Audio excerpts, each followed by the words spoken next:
बिस्मिल्लाहिर्रहमानिर्रहीम। तमाम तारीफ़ें अल्लाह के लिए, दरूद व सलाम मोहम्मद व आले मोहम्मद के लिए।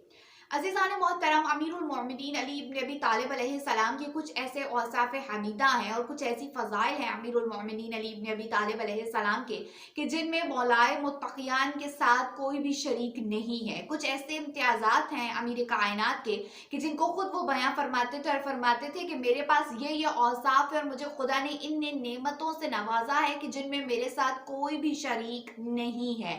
उसमें से चंद ऐसी फजीलतें हैं कि जिनको मौलाए मुत्तक़ियान बहुत ज़्यादा बयां फरमाया करते थे। उनमें से सबसे पहली तो ये है कि मौला फरमाते हैं कि मैं वो हूँ कि जिसने एक लम्हे के लिए भी रसूल खुदा की किसी भी हुक्म से सरताबी नहीं की। और एक और फजीलत जो कि मौला बहुत ज़्यादा बयां फरमाया करते थे और बाइसे फ़ख्र व गरूर उसको समझते थे, वो क्या थी? वो मौला फरमाते हैं कि मैं वो हूँ कि जिसने हज़रत मोहम्मद मुस्तफ़ा सल्लल्लाहु अलैहि वसल्लम के वक्त आखिर उनके गुस्ल कफन का फरीज़ा अंजाम दिया। यही वो फ़ज़ाइल हैं कि जिनको इमाम अली इब्न अबी तालिब अलैहिस्सलाम ने एक मरतबा अपने खुतबे में भी इरशाद फरमाया, जो कि नहजुल बलागा के खुतबे नंबर 195 में मौजूद है।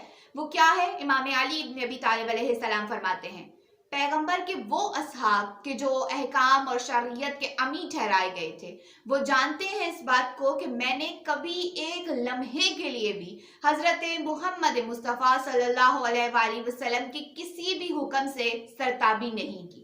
मैंने उस जवामर्दी के बलबूते पर कि जो अल्लाह रब्बुल इज़्ज़त ने मुझे अता किया था, जिससे मुझे सरफराज किया था, मौला फरमाते हैं मैंने रसूल अल्लाह सल्लल्लाहु अलैहि वसल्लम की उन मौक़ों पर मदद की, ऐसे मौके कि जिन पर बहादुर मैदाने जंग छोड़कर भाग जाते थे और कदम उनके आगे बढ़ने के बजाय पीछे हट जाते थे। मौला क्या फरमाते हैं? मौला फरमाते हैं कि जब हजरत मोहम्मद मुस्तफ़ा सल्लल्लाहु अलैहि वसल्लम इस दुनिया से रुखसत हुए तो क्या आलम है? इमाम फरमाते हैं कि उनका सर मुबारक मेरे सीने पर था और उनकी रूह तैयब ने मेरे हाथों पर परवास की। मौला फरमाते हैं मैंने तबर्रकन अपने हाथ अपने चेहरे पर फेर लिए।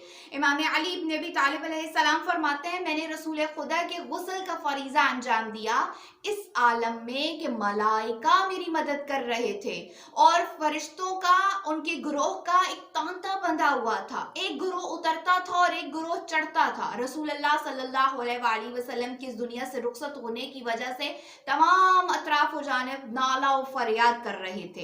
इमाम फरमाते हैं मैंने मलाइका को उतरते और चढ़ते हुए देखा इस आलम में कि वो हजरत रसूल खुदा सल्लल्लाहु अलैहि वसल्लम पे नमाज पढ़ रहे थे और उनकी धीमी धीमी आवाजें बराबर मेरे कानों में आ रही थी।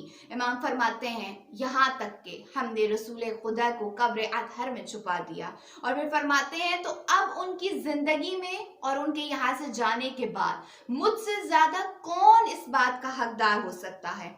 और अब जब कि तुम्हें मेरा हक मालूम हो चुका है तो तुम बसीरत की रोशनी में दुश्मन के खिलाफ जिहाद करने के लिए अपने कदम आगे की तरफ बढ़ाओ। किस अंदाज से? मौला फरमाते हैं सच्ची नीयत के साथ। और फिर फरमाते हैं उस जात की कसम कि जिसके अलावा कोई माबूद नहीं, बिलाशुबा मैं हक पर हूँ। मौला फरमाते हैं और वो यानी अहले शाम बातिल की एक ऐसी घाटी पर हैं कि जिससे फिसले के फिसले। और मौला फरमाते हैं मैं जो कह रहा हूँ वो तुम सुन रहे हो और मैं अपने और तुम्हारे लिए अल्लाह से मग़फ़िरत का तलबगार हूँ। अल्लाहुम्मा सल्ली अला मुहम्मदिन व आले मुहम्मद वअज्जिल फ़रजहुम व फ़रजना मिन्हुम।